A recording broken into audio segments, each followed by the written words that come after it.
ರಾಜ್ಯದ ಕ್ರೀಡಾ ಇಲಾಖೆಯ ವಿರುದ್ಧ ಕ್ರೀಡಾಪಟುಗಳು ಈಗ ಅಸಮಾಧಾನ ವ್ಯಕ್ತಪಡಿಸ್ತಾ ಇದ್ದಾರೆ.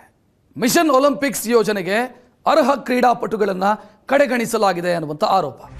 ಕ್ರೀಡಾ ಇಲಾಖೆಯ ವಿರುದ್ಧ ಅಸಮಾಧಾನ ಹೊರಹಾಕಿದ್ದಾರೆ ಕ್ರೀಡಾಪಟುಗಳು. ರಾಷ್ಟ್ರೀಯ ಅಂತಾರಾಷ್ಟ್ರೀಯ ಪದಕ ಗೆದ್ದರೂ ಕೂಡ ನಮ್ಮನ್ನು ಕಡೆಗಣಿಸಲಾಗ್ತಾ ಇದೆ. ಒಲಿಂಪಿಕ್ಸ್ಗೆ ಆಯ್ಕೆಯಾಗೋ ಕ್ರೀಡಾಪಟುಗಳಿಗೆ 10 ಲಕ್ಷ ರೂಪಾಯಿ ಆರ್ಥಿಕ ನೆರವು ಕೊಡುವಂಥ ಯೋಜನೆಗೆ ತಮಗೆ ಬೇಕಾದವರನ್ನು ಆಯ್ಕೆ ಮಾಡ್ತಾ ಇದ್ದಾರೆ.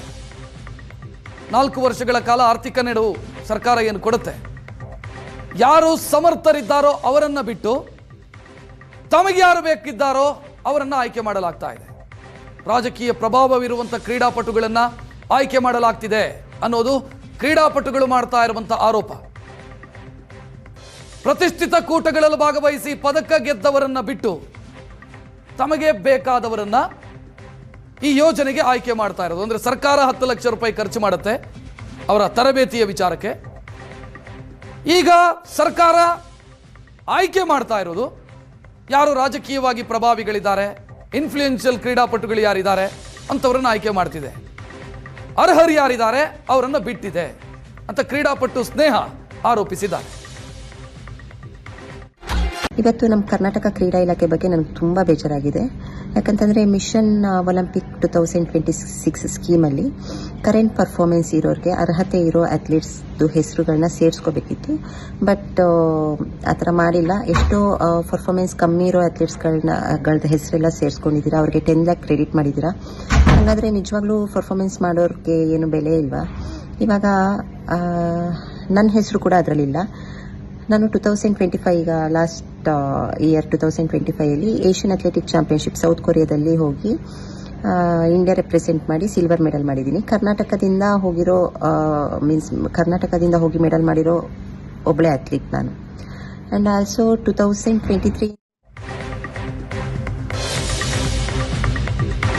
2024ರಲ್ಲೂ ಈ ಯೋಜನೆಯಿಂದ ನಮಗೆ ಹಣ ಸಿಕ್ಕಿಲ್ಲ. ಯಾರಿಗೆ ಹಣದ ನೆರವು ಸಿಕ್ಕಿತ್ತೋ ಅವರು ಒಲಿಂಪಿಕ್ಸಿಗೆ ಹೋಗಿಲ್ಲ. ಒಲಿಂಪಿಕ್ ಸ್ಕೀಮ್ ಹಂಚಿಕೆ ವಿರುದ್ಧ ಅಥ್ಲೀಟ್ ಪೂವಮ್ಮ ಕೂಡ ಅಸಮಾಧಾನ ವ್ಯಕ್ತಪಡಿಸಿದ್ದಾರೆ. ಒಲಿಂಪಿಕ್ ತಯಾರಿಗೆ ವಾರ್ಷಿಕ 10 ಲಕ್ಷ ಕೊಡ್ತಾರೆ. ನಾವು ಕೂಡ ಯೋಜನೆಗೆ ಅರ್ಜಿ ಹಾಕಿದ್ವಿ. ಆದರೆ ಕೆಲವು ಕ್ರೀಡಾಪಟುಗಳಿಗೆ ಹಣ ಕೊಡ್ತಾರೆ, ಅವರು ಪಾರ್ಟಿಸಿಪೇಟ್ ಮಾಡಿಲ್ಲ. ಪ್ರಭಾವ ಬಳಸಿ ಈ ಯೋಜನೆಯ ಲಾಭ ಪಡೆಯಲಾಗ್ತಾ ಇದೆ, ಅರ್ಹರಿಗೆ ಸಿಗ್ತಾ ಇಲ್ಲ. ಮುಖ್ಯಮಂತ್ರಿಗಳು ಇದರ ಬಗ್ಗೆ ಗಮನ ಹರಿಸಲಿ ಅಂತ ಪೂವಮ್ಮ ಅವರು ಹೇಳಿದರು. ಅಂದರೆ ಈಗ ನಮ್ಮದು ಸ್ಟೇಟ್ ಗೌರ್ಮೆಂಟ್ ಅವರು ಒಂದು ಸ್ಕೀಮ್ ಸ್ಟಾರ್ಟ್ ಮಾಡಿದ್ದಾರೆ. ಅಂದರೆ ಮುಂಚೆನೇ ಇದೆ ಸ್ಕೀಮ್, ಟಾರ್ಗೆಟ್ ಒಲಿಂಪಿಕ್ ಸ್ಕೀಮ್ ಅಂತ. ಅಂದರೆ ಒಲಿಂಪಿಕ್ ಪ್ರಿಪ್ರೇಷನ್ಗೆ 10 ಲ್ಯಾಕ್ಸ್ ಅಂತ ಕೊಡ್ತಿದ್ದಾರೆ ಎವ್ರಿ ಇಯರ್. ಸೊ ಅದರಲ್ಲಿ ಈಗ ನಾವು ತುಂಬ ಜನ ಅಥ್ಲೆಟ್ಸ್ ಅಪ್ಲೈ ಮಾಡಿದ್ವಿ. ಸೊ ಈಗ ಅದು ಲೀಸ್ಟಲ್ಲಿ ಈಗ ಕೆಲವು ಅಥ್ಲೆಟ್ಸಿಗೆ ಅದು ಅಮೌಂಟ್ ಇದು ಕ್ರೆಡಿಟ್ ಆಗಿದೆ. ಸೊ ಅದರಲ್ಲಿ ನಮ್ಮ ಹೆಸರೇನಿಲ್ಲ, ಯಾಕಂದರೆ ನಾವು ಸಹ ಅಪ್ಲೈ ಮಾಡಿದ್ವಿ. ಆದರೆ ಹೆಸರು ಪಬ್ಲಿಷ್ ಆಗಲಿಲ್ಲ ಇದುವರೆಗೆ. ಆದರೆ ಎಲ್ಲರಿಗೆ ಅಮೌಂಟ್ ಕ್ರೆಡಿಟ್ ಆಗಿದೆ. ಸೊ ನಾನು ಏನು ಹೇಳ್ತಿರೋದು ಅಂದರೆ, ಈಗ ನನಗೆ ಒಬ್ಬರು ಸೋರ್ಸ್ ಹೇಳಿದಾಗೆ ಅವರು ಹೇಳಿದರು ಏಜ್ ಕ್ರೈಟೀರಿಯಾ ಅಂತ ಹೇಳಿದರು. ಇಷ್ಟು ಏಜ್ 25 ಇಯರ್ಸ್ ಅಬೌವ್ ಏಜ್ ಅವರಿಗೆ ಕೊಡಬಾರ್ದು. ಹಾಗೆ ಒಬ್ಬರು